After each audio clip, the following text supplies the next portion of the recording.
तर महाराष्ट्रामध्ये सर्वच पक्षांकडून घराणेशाहीचा पुरस्कार केल्याचं आकडेवारीमधून समोर आलेलं आहे। 288 पैकी 237 मतदारसंघांमध्ये घराणेशाहीमध्येच उमेदवार होते। 237 पैकी 89 मतदारसंघांमध्ये घराणेशाहीतले आमदार विधानसभेवरती निवडून सुद्धा गेलेले आहेत। यामध्ये भाजपचे सर्वाधिक 49, काँग्रेसचे 42 उमेदवार घराणेशाही जोपासणारे होते।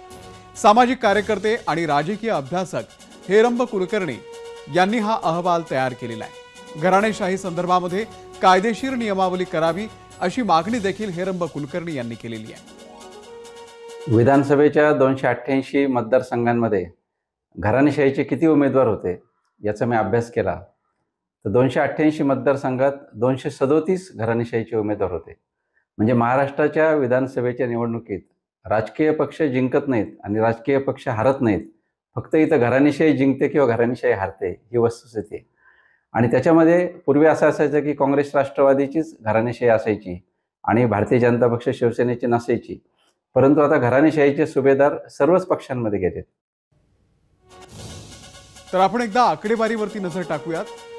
विधानसभा निवडणुकीमध्ये घराणेशाहीचे उमेदवार कोणत्या पक्षाचे होते आपण बघतोय। भाजपचे 49 उमेदवार, त्यापाठोपाठ काँग्रेसचे 42, तर शरदचंद्र पवार पक्षाचे राष्ट्रवादीचे 39 उमेदवार।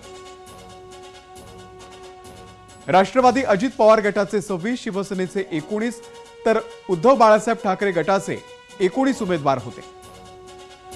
हे सर्व घराणेशाहीचे उमेदवार होते, तर इतर 43 उमेदवार होते।